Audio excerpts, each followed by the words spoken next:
Sir BRS party అధికారం కోల్పోయిన తర్వాత కేసీఆర్ గారు బయటకొచ్చిన సందర్భాలు చూస్తే వేళ్ళ మీద లెక్క పెట్టొచ్చు సార్. అసలు చాలా సైలెంట్ అయిపోయారు. కాంగ్రెస్ పార్టీ మీద విమర్శలు చేయడం కూడా అసలు ఎక్కడ కూడా బయటకొచ్చి చేసింది లేదు. ఎందుకు ఈ విధంగా ఈయన సైలెంట్ అయిపోయారు? ఇప్పుడు తెలంగాణలో ఖమ్మం, మహబూబాబాద్ జిల్లాల్లో వరదలు అంత పోటెత్తినా కూడా ఆయన బయటకొచ్చి వాళ్ళకి సపోర్ట్ చేయడం గాని, మద్దతు తెలపడం, ఫండ్స్ ఇవ్వడం గాని ఇటువంటివి ఏమి కూడా చేయలేదు. అసలు బయటకే రావడం లేదు. మరెందుకు దీనికి గల కారణం? ఆయన కూడా చాలా కన్నీళ్లు పెట్టేసుకుంటున్నారు. ఇటువంటి పరిస్థితి ఆయనకొచ్చినందుకు ప్రభుత్వం అధికారం కోల్పోవడం ఇవన్నీ కూడా ఆయన బాధపడుతున్నట్టుగా తెలుస్తుంది సార్. మరాయన బయటకు రాకపోవడానికి గల కారణం ఏంటి? ఈ పరిస్థితి ఎందుకొచ్చింది? కేసీఆర్ ఈ పరిస్థితి ఎదుర్కొంటాడని ఎవరు కూడా ఊహించలేదు. హ్మ్. ఎందుకంటే ఆయన సుదీర్ఘమైన అనుభవం ఉన్న రాజకీయ నాయకుడు. చాలా మంది దేశంలో గొప్ప రాజకీయ నాయకులతో పోల్చదగిన వ్యక్తి. తెలంగాణ ప్రత్యేక తెలంగాణ ఏర్పడడానికి ఖచ్చితంగా కేసీఆర్ లేకపోయింటే తెలంగాణ ఏర్పడేదా అనే ప్రశ్నకి ఎవరైనా కూడా నో అని చెప్తారు. కేసీఆర్ లేకపోతే మాత్రం తెలంగాణ ఏర్పడే ప్రసక్తి లేదు. ఎందుకంటే కేసీఆర్‌తో పాటు చాలామంది తెలంగాణ కోసం పనిచేసి ఉండొచ్చు. వాళ్ళ రోల్ ఉండొచ్చు.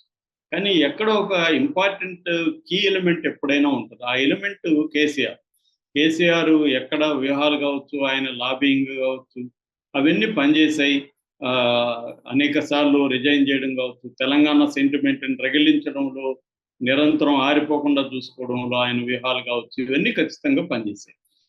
సో, అలాంటి వ్యక్తి తర్వాత కూడా తెలంగాణని 10 ఏళ్ల పాటు ఆయన పరిపాలించగలిగారు. ఖచ్చితంగా తెలంగాణ అభివృద్ధిలో కేసీఆర్ పాత్ర ఉంది.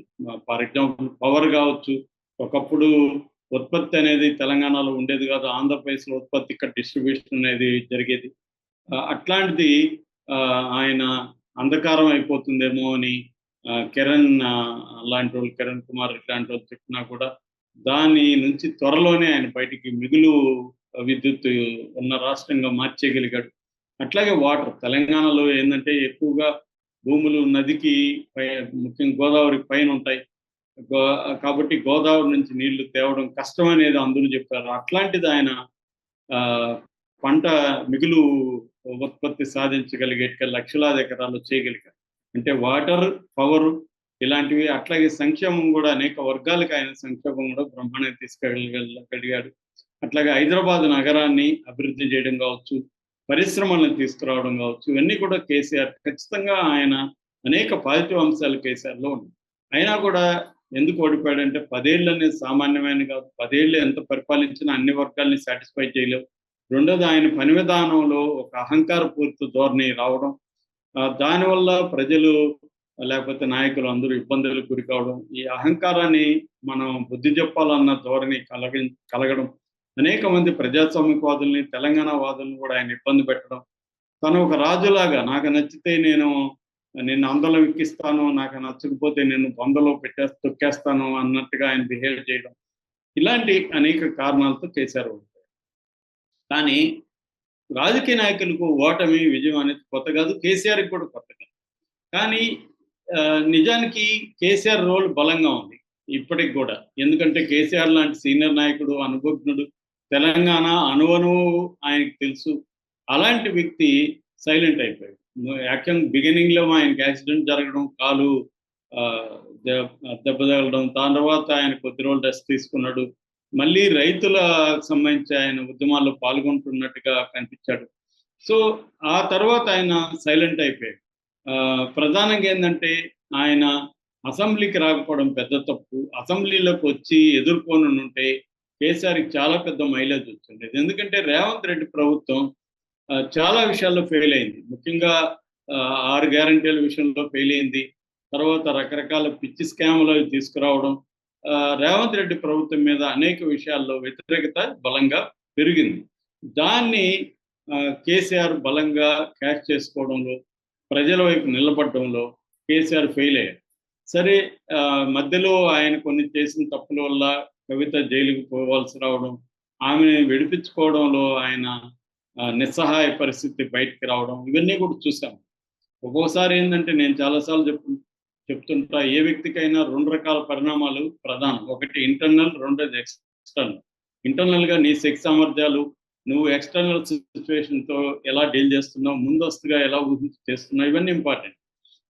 రెండవది ఎక్స్టర్నల్ ఒక్కోసారి నీ కంట్రోల్‌లో లేని విషయాలు నీ జీవితాన్ని డిసైడ్ చేస్తుంటాయి. అలాగా మోడీ పరిస్థితులు మారడం, కేసీఆర్‌కి, మోడీకి గొడవలు రావడం. ఎప్పుడైతే కేసీఆర్ వీక్ అయ్యాడో మోడీ కేసీఆర్‌ని తొక్కేసి ఆ ప్లేస్‌లోకి బీజేపీ రావాలని డిసైడ్ అవ్వడం. దీనివల్ల కూడా కేసీఆర్ ఏమీ చేయలేకపోయాడు. ఆయనకి ఆఫర్ చేయడానికి కూడా మోడీకి ఏమి లేవు. మోడీతో ఆహ్, సంధి కుదుర్చుకోవడం అన్నా కూడా ఏమీ దొరకలేదు. చివరికి ఆయన పార్టీ విలీనం చేసేయబోతున్నాడని వార్తలొచ్చాయి. రవిప్రకాష్ ఓపెన్‌గానే బద్దలు కొట్టాడు. మా మన రేవంత్ రెడ్డి అనేక సార్లు చెప్తున్నాడు. దానికి తగినట్టుగానే ఆమెకు బెయిలొచ్చింది. సో, ఆ బెయిలు ఎందుకొచ్చిందంటే ఇటు ఆహ్, ఈడీ కంప్లీట్‌గా చార్జ్ షీటు వేయకపోయినా కూడా ఆహ్, ము ముగింపుకొచ్చేసింది విచారణ అని ఈడీ చెప్పడం. సీబీఐ ఫైనల్ చార్జ్ షీట్ వేసేయడం. ఇవి జరిగాయి కాబట్టి సుప్రీంకోర్టు కూడా బెయిల్ ఇవ్వగలిగింది. లేకపోతే ఈడీ గాని, సీబీఐ గాని ఇంకా ఈ కేసు విచారణ కంటిన్యూ అవుతుందని గట్టిగా గాని ఇచ్చేసుంటే సుప్రీంకోర్టు కూడా బెయిల్ ఇవ్వలేకపోయిండొచ్చు. ఏదేమైనా అటువంటి ఒక పరిణామం రావడానికి ఎంతో కొంత మోడీతో ఒక ఒప్పందం జరిగిందని చెప్తున్నారు. అందుకని కేసీఆర్ బయటికి రావట్లేదు. ఎందుకంటే ఎలాగో మెర్జ్ చేసేస్తున్నాము. మెర్జ్ చేస్తున్నప్పుడు మనం ఇంకెందుకు బయటికెళ్ళి మాట్లాడటం, సైలెంట్‌గా ఉంటాం. ఇప్పుడు మనం పెద్ద రచ్చ చేసి మళ్ళీ మెర్జ్ చేసామనుకో ఇంకా పరువు పోతుంది అనేసి ఉన్నాడు అనే అంటున్నారు.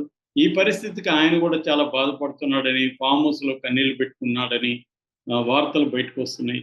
అయినా కూడా ఇదైతే ఎవరికీ జీర్ణం కాని పరిస్థితి. ఎందుకంటే ఇది రేర్ కండిషన్. తెలంగాణలో వరదలు ఇటు ఖమ్మం కావచ్చు, మహబూబాబాద్, వరంగల్ ఇటువంటి సూర్యాపేట ఏరియాలంతా వరదలు వచ్చి పెద్ద ఎత్తున నష్టం జరిగి మనుషులు చనిపోయి లక్షలాది మంది నిరాశ్రితులుగా మారిపోతున్న తరుణంలో కేసీఆర్ బయటకొచ్చి మాట్లాడడం, ప్రెస్ మీట్ పెట్టడం, దీనికి రైతులకు భరోసా ఇవ్వడం, తన కేడర్‌నంతా పాల్గొనేటికి చేయడం, తను కొంత ఫండ్ ఇవ్వడం ముఖ్యమంత్రి నిధికి. తర్వాత రేవంత్ రెడ్డి చేస్తున్న లేకపోతే చేయలేకపోయిన కొన్ని పనులకు సంబంధించి రేవంత్ రెడ్డిని విమర్శించడం, సెంట్రల్ గవర్నమెంట్‌ని కూడా ఆదుకోమని అప్పీల్ చేయడం. ఇవన్నీ గాని చేసుంటే కేసీఆర్ అధికారంలో ఉన్నా లేకపోయినా తెలంగాణ సమాజం వైపు ఉంటాడు, ప్రజల వైపు ఉంటాడు అన్న ఇది ఏర్పడేది. కానీ ఇంత గోల్డెన్ ఆపర్చునిటీని కూడా కేసీఆర్ ఉపయోగించుకోకుండా సైలెంట్‌గా ఉండిపోయాడంటే ప్రధాన కారణం బీఆర్ఎస్ బీజేపీలోకి విలీనం అయిపోతుందనేది అనిపిస్తుంది. వేరే కారణం ఏం లేదు. ఆయనకు ఆరోగ్యం బాగున్నా లేకపోయినా మాట్లాడడానికి ఏముంటది? కెమెరా ముందొచ్చి మాట్లాడలేనంత పరిస్థితి ఉందా? అంటే అది డౌట్‌ఫుల్. అందుకని ఇంత పెద్ద ప్రమాదం జరిగితే తెలంగాణలో కేటీఆర్ ఏమో అమెరికాలో ఉన్నాడు, కేసీఆర్ ఏమో ఫామ్ హౌస్‌లో ఉన్నాడు, కవిత ఎక్కడుందో ఎవరికీ తెలీదు. ఇటువంటి ఒక సిట్యుయేషన్ ఓన్లీ హరీష్ రావు మాత్రమే ఒంటరిగా పోరాటం చేస్తున్నాడు. అది సరిపోవట్లేదు హరీష్ రావు. సో, ఇది పాథటిక్ కండిషన్ కేసీఆర్‌ది ఇవాళ. అందుకే ఆయన కన్నీళ్లు పెట్టుకోవడంలో ఆశ్చర్యం కూడా ఏమీ లేదు.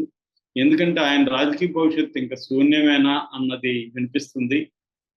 సో, అందుకని కవితకు పగ్గాలు అప్పగిద్దాం అన్న ఆలోచన కూడా కేసీఆర్ చేస్తున్నాడు. కవితని పాదయాత్రకి పంపించి బీఆర్ఎస్ తరపున కవితనే సీఎంగా ఫోకస్ చేద్దాము. ఎందుకంటే ఇటు హరీష్ రావు, కేటీఆర్ మధ్య పోటీ ఉంది. ఆ పోటీని బ్రేక్ చేయడం అంటే కష్టమవుతుంది. కేటీఆర్‌కి ఇస్తే హరీష్ రావు అవుట్ అవుతాడు. దాని బదులు ఒక మహిళగా ఈమెని మనం ముందు పెట్టుదామన్న ఆలోచన కూడా కేసీఆర్‌లో ఉంది. ఏదేమైనా కేసీఆర్ రాజకీయ జీవితం అంతానికొచ్చిందా? దాన్నేమంటారు? ఇది బిగినింగ్ ఆఫ్ ద ఎండ్ అంటారు. అంటే అంతానికి ఆరంభం. అంతం అనేది ఆరంభమైంది అని చెప్తున్నారు. ఎందుకంటే ఇటువంటి సిట్యుయేషన్‌లో కూడా కేసీఆర్ బయటకి రాలేదంటే ఇంకెప్పుడు బయటకొస్తాడు? ఇది వెరీ వెరీ క్రూషియల్ టైమ్. ఇలాంటి సిట్యుయేషన్‌లో కూడా అందరూ వచ్చారు.